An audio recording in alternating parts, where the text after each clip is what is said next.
میں کب سے گاڑی کے انتظار میں آدھی رات کے وقت اس سڑک کنارے کھڑی تھی۔ یوں تو دیر سے جانا میرا معمول تھا، لیکن آج بہت زیادہ دیر ہو چکی تھی۔ رات کے 11 بجنے والے تھے، لیکن ظاہر ہے ایسی سرد ترین رات میں سڑک پر ٹریفک نہ ہونے کے برابر تھی۔ کاش مجھے بھی آفس میں کام کرنے والی دوسری لڑکیوں کی طرح موٹر سائیکل پر کوئی بھائی یا ابو لینے آ جاتے۔ بدقسمتی یہ تھی کہ دونوں کا سایہ ہی میرے سر پر موجود نہیں تھا۔ جبھی تو تنہا کھڑی میں اپنی بدنصیبی کو کوس رہی تھی۔ دھیرے دھیرے گزرتا وقت اور سڑک کا سناٹا مجھے بتا رہا تھا کہ میں کسی پریشانی میں گرفتار ہونے والی ہوں۔ اور پھر وہی ہوا۔ کچھ ہی دیر گزری تھی جب اچانک 2 موٹر سائیکلوں پر سوار 4 لفنگے سے نوجوان یہاں سے گزرے۔ میں ان کو دیکھ کر نہ چونکتی اگر وہ دوبارہ سے اپنی موٹر سائیکل گھما کر میری طرف نہ آ رہے ہوتے۔ اب میں بری طرح گھبرا گئی۔ تبھی ان میں سے ایک کہنے لگا، ارے آؤ ہم سے لے لو لفٹ، ہم تمہیں گھر چھوڑ دیتے ہیں۔ مجھے شدید غصہ آیا۔ میں غصے سے کہنے لگی، دفع ہو جاؤ یہاں سے، ورنہ میں چیخ چیخ کے سارے لوگوں کو اکٹھا کر لوں گی۔ میری بات سن کر انہوں نے زور زور سے کہے لگائے۔ پھر ایک لفنگا سا نوجوان دوسرے کو آنکھ مارتے ہوئے کہنے لگا، ارے دیکھو تو صحیح، لوگوں کو جمع کر لے گی وہ۔ حالانکہ اس وقت تو سوائے ہمارے اس سنسان سڑک پہ دوسرا کوئی موجود بھی نہیں ہے۔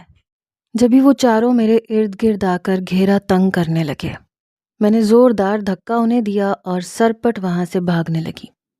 میری حرکت دیکھ کر انہیں بھی شدید غصہ آیا۔ اب وہ میرے پیچھے کسی پاگل کتے کی طرح بھاگ رہے تھے۔ میں کیسے ان سے اپنا بچاؤ کرتی؟ میرا پرس اچانک نیچے گرا، جسے میں خوف کے مارے اٹھا بھی نہیں سکی۔ اب میں روتے روتے دور بھاگنے لگی، یہ سوچ کر کہ وہ چاروں بھی میرے پیچھے ہی آ رہے ہیں۔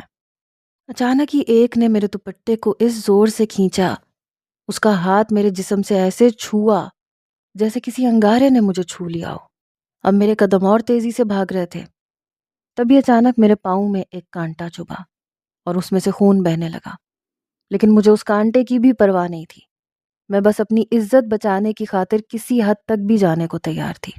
بڑی مشکل سے تیز تیز بھاگ کر میں دور ایک گھنے جنگل میں جا پہنچی۔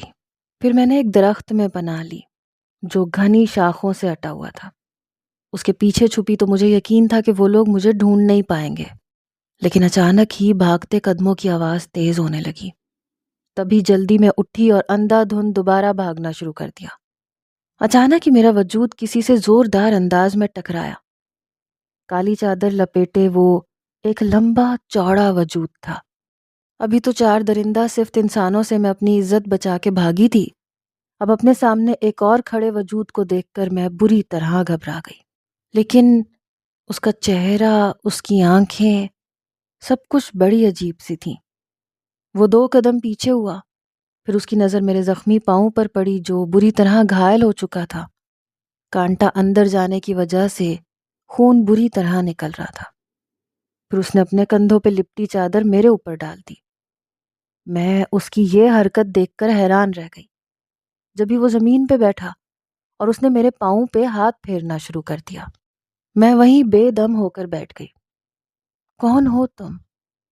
اس نے اپنی بھاری آواز میں مجھ سے پوچھا تھا۔ میں ڈر کے کہنے لگی، وہ میرے پیچھے گنڈے پڑے ہوئے تھے، اس لیے بھاگ کے یہاں آ گئی۔ وہ نرمی سے کہنے لگا، آؤ میرے ساتھ، میں تمہاری مرہم پٹی کر دیتا ہوں۔ اس طرح سے زخمی پاؤں کے ساتھ جانا ٹھیک نہیں ہے۔ میں اب لنگڑاتے ہوئے اس کے ساتھ چل رہی تھی۔ اس کی مہربانی اور اس کی نیت پر میں حیران رہ گئی تھی کہ آج کے دور میں بھی اس جیسے فرشتہ صفت انسان موجود ہے۔ شکر تھا کہ 4 درندوں سے میں بچ گئی تھی، ورنہ نہ جانے وہ میرا کیا حال کرتے۔ اب وہ مجھے لے کر اپنے اس عجیب سے گھر میں آ گیا جہاں پر ہر طرف ویرانی اور سناٹے کا راج تھا۔ میں حیران تھی کہ اس جنگل میں کسی انسان کا رہنا بہت مشکل ہے، تو یہ یہاں کیسے رہتا ہوگا؟ میں چاروں طرف الجھن زدہ نظروں سے دیکھنے لگی۔ تبھی پاس پڑی کرسی پر بیٹھی تو وہ نیچے بیٹھ کر میرے پاؤں باندھنے لگا۔ اس نے ایک دوائی لگائی جس سے مجھے فوری طور پر آرام محسوس ہوا۔ تھکن، حالات اور درد نے مجھے نڈھال کر کے رکھ دیا تھا، اس لیے جیسے ہی میں نے کرسی سے ٹیک لگائی تو نہ جانے کب میری آنکھ لگ گئی، مجھے پتہ ہی نہیں چلا میں کب تک سوتی رہی، مجھے کچھ یاد نہیں تھا۔ جب آنکھ کھلی تو میں حیران رہ گئی، نہ وہ نوجوان تھا نہ وہ گھر تھا، میں تو ایک درخت کے پاس ٹیک لگائے بیٹھی تھی۔ ہڑبڑا کے اٹھی، صبح کا اجالا کافی حد تک پھیل گیا تھا۔ میں کہاں آ گئی تھی، کن حالات سے گزری تھی، مجھے سب یاد آنے لگا۔ پاگلوں کی طرح ادھر ادھر دیکھتی میں اب اپنے گھر کی طرف جا رہی تھی۔ جیسے ہی میں اپنی گلی میں آئی تو لوگ مجھے عجیب عجیب نظروں سے دیکھنے لگے۔ میری ماں دروازے پہ پریشان سی کھڑی تھی، مجھے یوں آتے دیکھ کر اس نے مجھے سینے سے لگا لیا، لیکن جیسے ہی اندر گئی تو قیامت میری منتظر تھی۔ وہ سب مجھے آگ برساتی نظروں سے دیکھ رہے تھے تو میرے اپنے، لیکن آج یقیناً میں نے اپنی زندگی برباد کر ڈالی تھی۔ میرے ساتھ تو کچھ بھی نہیں ہوا تھا، لیکن وہ سب مجھ پہ الزامات لگانے لگے، کیونکہ ایک رات گھر سے باہر گزار کر آنے والی لڑکی کبھی عزت کے ساتھ نہیں جی سکتی، اور ایسا ہی میرا حال ہونے والا تھا۔ میرا نام تانیہ ہے، میں غریب گھر کی لڑکی ہوں، اپنی ماں اور 2 بہنوں کے ساتھ اپنے چچاؤں کے پاس رہتی تھی۔ میرے 2 چچا جو صرف نام کے ہی چچا تھے، ورنہ انہوں نے کبھی شفقت بھرا ہاتھ ہمارے سر پر نہیں رکھا تھا۔ ان کے 2 پورشن بنے ہوئے تھے، ایک میں بڑے چچا اور دوسرے میں چھوٹے چچا رہتے تھے۔ ابو کے نام کا حصہ بھی اسی گھر میں موجود تھا، لیکن دونوں چچاؤں نے بڑی چالاکی سے پورے گھر پہ قبضہ جما لیا تھا، اور ہم چاروں ماں بیٹی کو فقط ایک کمرے تک محدود کر دیا تھا۔ میری ماں سارا دن چچیوں اور ان کی بیٹیوں کی خدمت کرتی، اور دونوں بہنیں اسکول جاتی تھیں، لیکن پھر بھی وہ ہم سے خوش دکھائی نہیں دیتے تھے۔ بار بار دونوں چچیاں چچاؤں سے کہتی تھیں کہ انہیں ان کا حصہ دے کر انہیں یہاں سے فارغ کر دو، ویسے بھی معمولی سا حصہ بنتا ہے، یہ گھر تو تم دونوں اپنی محنت سے تعمیر کر چکے تھے، اس کا باپ تو بہت پہلے مر گیا تھا۔ مجھے ان کی یہ باتیں خون کے آنسو رلاتی تھیں۔ میں اپنے گھر والوں کے لیے کچھ کرنا چاہتی تھی۔ یہی سوچ کر میں نے انٹر تک تعلیم حاصل کی، ایک آفس میں جاب کرنے لگی۔ تنخواہ اچھی تھی مگر آفس بہت دور تھا، اس لیے مجھے لوٹتے ہوئے دیر ہو جاتی تھی، تو دونوں چچیاں مجھے طنز بھری نظروں سے دیکھتی تھیں اور با آواز بلند کہتی تھیں کہ ضرور کوئی گل کھلائے گی یہ۔ لیکن میری امی کو مجھ پر پورا اعتبار تھا۔ میں چاہتی تھی کہ دونوں چھوٹی بہنیں اعلیٰ تعلیم حاصل کریں اور امی بھی اس گھر کی چاکری کرنا چھوڑ دیں۔ اب ان کا بوڑھا وجود اس قابل نہیں تھا کہ دونوں چچیوں اور ان کے بچوں کا بھاگ بھاگ کے کام کریں۔ مجھے یوں نوکرانی کی طرح ان کا کام کرنا بہت اذیت دیتا تھا۔ پھر ہمیشہ کی طرح اس دن بھی میں آفس میں موجود تھی، جب کام زیادہ ہونے کی وجہ سے مجھے بہت زیادہ دیر ہو گئی۔ اگر وہ نوجوان مجھے اپنے ساتھ اپنے گھر نہ لے جاتا تو شاید میری عزت بھی نہ بچتی۔ اس نے تو میرے پاؤں کی مرہم پٹی بھی کی تھی، لیکن جیسے ہی میں گھر آئی دونوں چچیوں اور چچاؤں نے مجھے کہہ دیا کہ تم ایک بدکردار لڑکی ہو جو ایک رات گھر سے باہر گزار کے آئی ہو۔ میں ان کے سامنے صفائیاں دیتی رہ گئی، لیکن بھلا کسے میری بات پہ یقین کرنا تھا۔ امی بھی آنسو بہا رہی تھیں، مجھ سے کہنے لگی کہ جب تم رات گئے تک گھر نہیں آئی تو میں ہر جگہ تمہارا پتہ کرنے گئی تھی، تمہاری دوستوں، تمہارے آفس، حتیٰ کہ پوری سڑک چھان ماری، لیکن تمہارا کوئی نام و نشان نہ ملا۔ پھر میں امی کو روتے ہوئے بتانے لگی کہ میرے ساتھ کیا کیا واقعات پیش آئے تھے، حتیٰ کہ میں نے اپنا زخمی پاؤں بھی امی کو دکھایا۔ پھر امی نے مجھے اپنے سینے سے لگایا، کہنے لگی مجھے اپنی بیٹی پر پورا اعتبار ہے، بس اب میں اس گھر میں نہیں رکوں گی، ہم اپنا سامان سمیٹ کر کسی کرائے کے گھر میں رہتے ہیں۔ تبھی امی اور میں چچا کے سامنے جا کر کھڑے ہوئے اور کہنے لگے کہ ہمیں ہمارا حصہ دو تاکہ ہم یہ گھر چھوڑ کر ہمیشہ کے لیے یہاں سے چلے جائیں۔ روز بروز کی ذلت برداشت کرنے سے بہتر ہے کہ ہم ایک ہی بار یہاں سے چلے جائیں۔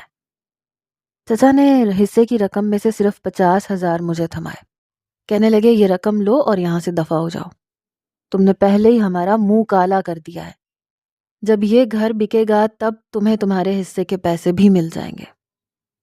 یوں ہم چاروں لاوارث بے سہارا عورتیں 50,000 کی وہ معمولی رقم تھامے اس گھر کو ہمیشہ کے لیے چھوڑ کر کسی نئے گھر کی تلاش میں مارے مارے پھرنے لگے۔ پھر دور ایک بستی میں کسی نے ہمیں بتایا کہ ایک 2 کمروں کا چھوٹا سا گھر کرائے پہ خالی ہے۔ جیسے ہی ہم وہاں پہنچے تو حیران رہ گئے، کیونکہ اس گھر کا کرایہ بھی انتہائی کم تھا۔ امی اور ہم سب خوشی خوشی اس گھر میں شفٹ ہو گئے۔ صاف ستھرا سا 2 کمروں پر مشتمل ایک چھوٹا سا گھر تھا، لیکن ابھی ہماری خوشی کو چند لمحے بھی نہیں گزرے تھے جب برابر والی ایک عورت امی کے پاس آئی۔ کہنے لگی، بہن، جوان بیٹیوں کو لے کر اس گھر میں کیوں آ گئی تم نہیں جانتی یہ گھر آصیب زدہ ہے، یہ پچھلے 20 سالوں سے خالی ہے، جس نے بھی تمہیں یہ دیا ہے بیوقوف بنایا ہے، میں تو کہتی ہوں آج رات ہی سے خالی کر دو۔ امی کی آنکھیں پھٹی کی پھٹی رہ گئی، ہم تینوں بہنیں بھی سہم گئی۔ پھر امی کہنے لگی، بہن تم ہی بتاؤ، میں رات کو بھلا اپنی بیٹیوں کو لے کر کہاں جاؤں گی، اور اس کا مالک ایڈوانس کے نام پر ہم سے 30,000 روپے لے چکا ہے۔ تو وہ توبہ توبہ کرتے ہوئے کہنے لگی، ارے وہ تو بڑا لالچی انسان ہے، پیسوں کے لالچ میں کچھ بھی کر سکتا ہے، لیکن میری مانو تو اس گھر کو چھوڑ دو، دیکھنا تمہیں رات کو ہی پتہ چل جائے گا کہ اس گھر میں کیسے کیسے واقعات پیش آتے ہیں۔ یوں وہ ہمیں ڈرا کر اس گھر سے فوراً چلی گئی، لیکن پوری رات ہم چاروں ماں بیٹیاں جاگتے رہے۔ ذرا سی بھی آہٹ ہوتی تھی تو چھوٹی بہنیں رونا شروع کر دیتی تھیں۔ بار بار ایسے لگتا تھا جیسے ابھی کوئی دیوار سے اندر کود کے آ جائے گا، کبھی سیڑھیوں سے کوئی اترتا ہوا محسوس ہوتا۔ پوری رات بڑی مشکل سے گزری۔ صبح میں بری طرح سے رونے لگی، کیونکہ یہ سب مصیبت میری وجہ سے ہی آئی تھی۔ کام پر جانا بھی ضروری تھا کیونکہ اب گھر الگ ہو گیا تھا، کھانے پینے کے لیے پیسے بھی چاہیے تھے۔ پھر امی کہنے لگیں کہ اللہ کا نام لے کر اسی گھر میں رہتے ہیں، جو ہوگا دیکھا جائے گا۔ اب ہمارے پاس اتنی رقم نہیں ہے کہ ہم کسی دوسرے گھر میں رہ سکیں۔ پھر اس دن زیادہ دیر ہونے کی وجہ سے میں گھر لوٹ رہی تھی جب مجھے اپنے پیچھے کسی کے قدموں کے چلنے کی آواز محسوس ہوئی۔ میں بری طرح ڈر گئی، جیسے ہی پلٹ کے دیکھا تو حیران رہ گئی۔ کالی چادر اوڑھے یہ وہی نوجوان تھا جس نے اس دن مجھے بچایا تھا۔ اس کی مرہم پٹی کرنا، اس کی مہربانی مجھے آج بھی یاد تھی۔ پھر وہ کہنے لگا، آپ کیسی ہیں؟ کیا آپ کا پاؤں ٹھیک ہو گیا؟ میں نے سر جھکا لیا۔ کہنے لگی، پاؤں ٹھیک ہو یا نہ ہو، لیکن ہم جیسے غریبوں کا کمانا بہت ضروری ہے، کیونکہ گھر چلتا ہی میری کمائی سے ہے۔ ابھی بھی تھوڑا درد ہے لیکن جلد ہی آرام آ جائے گا۔ وہ کہنے لگا، اگر آپ کو کسی بھی مدد کی ضرورت ہو تو مجھے ضرور بتائیے گا، میرے بہت سے لوگوں سے تعلقات ہیں، آپ کے ہر مسئلے کا حل میں چٹکیوں میں پیش کر سکتا ہوں۔ وہ بڑے غور سے مجھے دیکھ رہا تھا، مجھے اس کا یوں کہنا اچھا لگا۔ پھر میں کہنے لگی، ٹھیک ہے، آپ کی بہت مہربانی، لیکن آپ کیا اسی جنگل میں اس ٹوٹے پھوٹے گھر میں رہتے ہیں؟ کیا آپ کا اس دنیا میں کوئی بھی نہیں؟ تو وہ اداسی سے کہنے لگا، نہیں، میں بہت اکیلا ہوں۔ پہلے میں پورے خاندان کے ساتھ رہتا تھا، لیکن اب اپنے خاندان سے بہت دور ہو گیا ہوں۔ اب مجھے وہاں کی تنہائی اچھی لگتی ہے۔ یوں ہی باتیں کرتے کرتے کب میری گلی آ گئی مجھے پتہ ہی نہ چلا۔ پھر وہ اسی گلی سے واپس مڑ گیا۔ میں دور تک اسے جاتا دیکھتی رہی۔ اس کا یوں میرے ساتھ ساتھ چلنا مجھے بہت اچھا لگا تھا۔ پھر جیسے ہی رات ہوئی تو میں پھر امی اور بہنوں سے پوچھنے لگی کہ گھر میں کوئی غیر معمولی بات تو نہیں ہوئی؟ تو امی کہنے لگی، نہیں، آج تو کچھ بھی ایسا محسوس نہیں ہوا۔ اب مجھے بھی تھوڑا سکون ہو گیا، ورنہ میں تو بہت زیادہ گھبرا گئی تھی۔ رات کو بستر پہ لیٹی تو اسی کا چہرہ بار بار آنکھوں کے سامنے آنے لگا۔ وہ کس قدر مہربان ہے، شاید میرے ساتھ تو کچھ زیادہ ہی۔ اگلے دن میرے قدم خود بخود جلدی جلدی گھر کی طرف جانے لگے، لیکن جیسی آدھا راستہ ہوا تو اچانک ہی میرے قدم رک گئے۔ دل چاہ رہا تھا کہ اس سے ملاقات کرنے اس کے گھر جاؤں۔ میں دیکھنا چاہتی تھی کہ وہ گھر پر موجود ہے یا نہیں۔ یہی سوچ کر میں اس گھنے جنگل کی طرف چلی گئی۔ یہاں سے تھوڑی ہی دور تو اس کا گھر تھا۔ آج بھی مجھے یہ راستہ اچھی طرح یاد تھا۔ پھر جیسے ہی میں اس کے گھر کے پاس گئی تو حیران رہ گئی۔ وہ گھر تو پورا خالی پڑا تھا، باہر کا دروازہ بھی کھلا پڑا تھا، جبکہ کمرے دونوں یوں کھلے ہوئے تھے جیسے یہاں پر کسی کا آنا جانا نہ ہو، حتیٰ کہ سامان بھی گرد سے ہٹا ہوا تھا۔ گھر میں بھرا ہوا کچرا اس بات کی نشاندہی کر رہا تھا کہ یہاں پر صدیوں سے کوئی نہیں آیا۔ میں گھبرا کے اسے آوازیں دینے لگی، لیکن میری آواز بے سود رہی۔ اب میں مایوس ہو کر واپس پلٹ آئی۔ دل بہت اداس ہو گیا تھا، نہ جانے وہ کہاں چلا گیا تھا، اتنے دن سے میرے سامنے بھی نہیں آیا تھا۔ پھر اس رات ہم سارے سو رہے تھے جب اچانک سے ہی سیڑھیوں پہ سے کسی کے بھاگنے کی آواز آئی۔ دونوں چھوٹی بہنیں خوف سے کانپنے لگیں، وہ پسینے سے شرابور ہو گئیں۔ امی بھی خوف زدہ نظر آئیں، لیکن مجھے اپنی ہمت بحال رکھنی تھی۔ میں ان دونوں کو سمجھاتے ہوئے کہنے لگی کہ تم دونوں مت گھبراؤ، میں جا کے دیکھتی ہوں کہ آخر یہ آوازیں کیسی ہیں۔ چھت پر سے زور زور سے دھم دھم کی آوازیں آ رہی تھیں۔ اچانک ہی کچن سے ایک پلیٹ گری تو دونوں چھوٹی بہنیں بری طرح چیخنے لگیں۔ اب میرا دل بھی لرز رہا تھا، نہ جانے باہر کیا ہو رہا تھا۔ ہم کمرے میں کسی قیدی کی طرح تھے۔ پھر میں نے ہی ہمت کی، دروازہ کھول کر باہر آ گئی، زور زور سے چیختے ہوئے کہنے لگی، کون ہے؟ کون ہے جو ہمیں پریشان کر رہا ہے؟ لیکن میرے سوال کے جواب میں ایک دم سناٹا چھا گیا، ایسے لگتا تھا جیسے یہاں پر کچھ بھی نہ ہوا ہو۔ تبھی میں دھیرے دھیرے سیڑھیوں کی طرف بڑھنے لگی۔ اب میں اوپر چھت کی طرف جا رہی تھی۔ تبھی میں نے چھت کی چھوٹی دیوار سے کسی کو کودتے ہوئے دیکھا۔ میرا دل دھک سے رہ گیا، ضرور وہاں پہ کوئی موجود تھا۔ جو جلدی سے گلی کی طرف جھانک کر دیکھا تو مجھے ایک کالی چادر میں لپٹا وجود بھاگتا ہوا دکھائی دیا۔ وہی لمبا چوڑا کالی چادر والا وہ وجود کسی سے مشابہت رکھتا تھا۔ اپنے دل پر ہاتھ رکھے میں اسے بھاگتے ہوئے دیکھتی رہی۔ یقین نہیں آ رہا تھا کہ اس گھر میں چور کی حیثیت سے آنے والا وہ نوجوان ہوگا جس پر میں کافی حد تک اعتبار کرنے لگی تھی۔ پھر میں نیچے واپس آ گئی، اپنی بہنوں کو تسلی دینے لگی کہ اوپر کوئی بھی نہیں تھا۔ ایسا لگتا ہے شاید کوئی بلی تھی جو مجھے دیکھ کر بھاگ گئی۔ لیکن دوسرے دن میں کام سے واپس آ رہی تھی جب وہ مجھے ایک درخت کے نیچے کھڑا ہوا نظر آیا۔ میں فوراً ہی اس کے پاس چلی گئی، اس سے کہنے لگی کہ کیا تم میرے پیچھے پیچھے گھر تک آئے تھے؟ رات کو یقیناً تم تھے جو گلی سے بھاگ رہے تھے۔ اس نے فوراً نفی میں سر ہلایا، کہنے لگا، نہیں میں نہیں تھا جو تم سمجھ رہی ہو، کیونکہ میں جھوٹ نہیں بولتا، اس لیے میں تمہیں بتا رہا ہوں کہ میں تمہیں صرف تمہاری گلی تک چھوڑ کر واپس چلا گیا تھا۔ اس کی آنکھوں میں سچائی دکھ رہی تھی۔ ویسے بھی وہ جس قدر مہربانی سے مجھے دیکھتا تھا، مجھے نہیں لگتا تھا کہ وہ مجھے تنگ کرے گا یا میرے گھر تک پہنچ جائے گا۔ اس سے چند گھڑی باتیں کرنے کے بعد اب میں اپنے گھر چلی گئی۔ اس نے حسب عادت مجھے گلی کے کونے پر چھوڑا، پھر واپس چلا گیا۔ پھر تو ہر دوسرے دن جیسے ایک خوف کا ماحول پیدا ہونے لگا۔ جب رات کو آنے والی ان پراسرار آوازوں سے ہم سب اٹھ کے بیٹھ جاتے تھے۔ چھوٹی بہن کہنے لگی کہ باجی وہ عورت صحیح کہتی تھی، یہ گھر ٹھیک نہیں ہے، اب ہمیں کچھ کرنا ہوگا، یا تو امی سے کہیں یہ گھر چھوڑ دیں یا پھر کسی مولوی وغیرہ کو بلا کر اس گھر کو دکھائیں۔ وہ بہت خوف زدہ لگ رہی تھی۔ میں اسے تسلی دینے لگی، یہ تو میں نے سوچا ہی نہیں تھا کہ کیوں نہ میں کسی مولوی وغیرہ کو بلا کر اس گھر کو دکھا دیتی ہوں۔ امی سے جب میں نے یہ کہا تو وہ کہنے لگی کہ ہاں یہ ٹھیک ہے، ایسے ہمیں بھی تسلی ہو جائے گی کہ اس گھر میں رہنا بالکل ٹھیک ہے بھی یا نہیں۔ آخر کب تک ہم سزا میں مبتلا رہیں گے؟ اب تو میری دونوں چھوٹی بیٹیاں بہت ڈرنے لگی ہیں۔ پھر دوسرے دن میں پریشان سی گھر کی طرف جا رہی تھی، اچانک ہی کوئی پیچھے پیچھے چلنے لگا۔ میں نے مڑ کے دیکھا، یہ وہی تھا میرا رکھوالا، وہ مہربان نوجوان۔ ایسا لگتا تھا جیسے میری حفاظت کر رہا ہے۔ میرا پریشان چہرہ دیکھ کے کہنے لگا، آج تم بہت پریشان لگ رہی ہو، کیا وجہ ہے؟ تو میں اسے کہنے لگی کہ جس گھر میں ہم رہتے ہیں وہ گھر آسیب زدہ ہے۔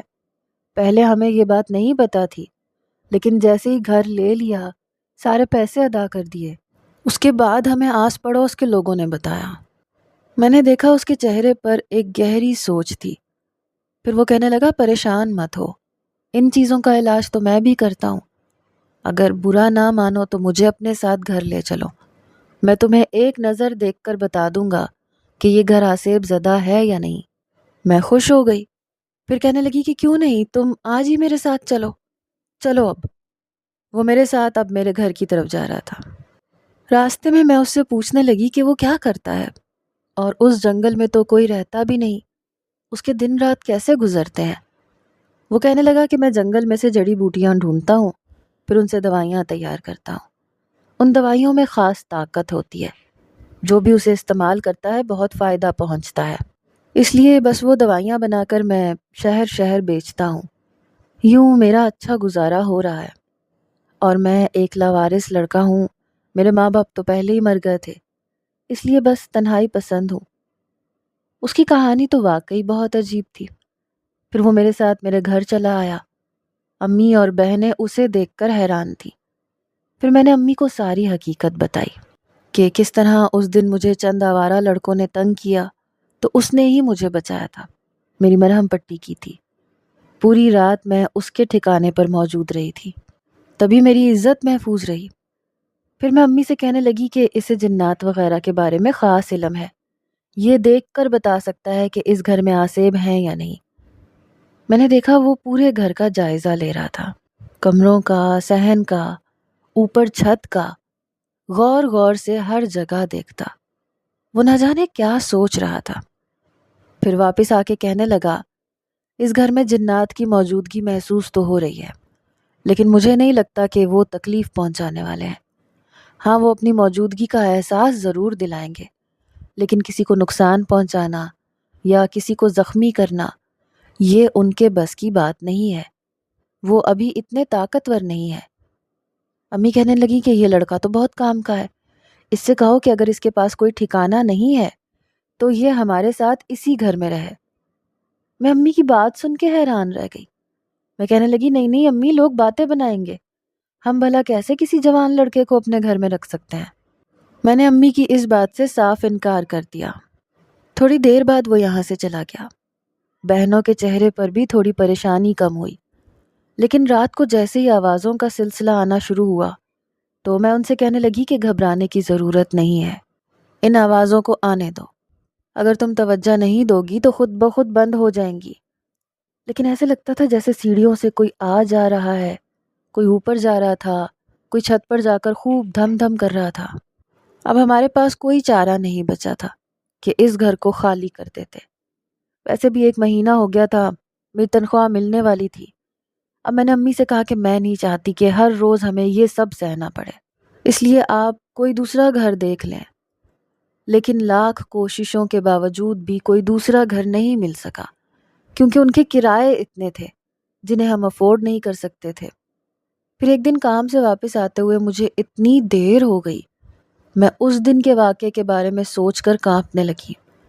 آج بھی رات کے 10 بج رہے تھے، مجھے لگ رہا تھا کہ گاڑی نہیں ملے گی، اسی لیے میں پیدل ہی پیدل تیز تیز گھر کی طرف جانے لگی۔ تبھی راستے میں مجھے کسی نے آواز دے کے روکا۔ میں پلٹی تو اپنے سامنے کھڑے اسی نوجوان کو دیکھ کر حیران رہ گئی۔ اسے کیا پتا کہ میں اس وقت گھر جا رہی ہوں؟ اب وہ میرے ساتھ ساتھ چل رہا تھا۔ جب میں نے اسے یہ بتایا کہ ہم وہ گھر چھوڑ رہے ہیں کیونکہ انہوں نے ہمیں بہت پریشان کر دیا ہے، روزانہ رات کو ایسی آوازوں کو برداشت کرنا ہمیں ذہنی اذیت میں مبتلا کر رہا ہے، میں بہت مایوسی سے اسے یہ سب کچھ بتا رہی تھی۔ میں نے دیکھا اس کے چہرے پہ غصہ تھا۔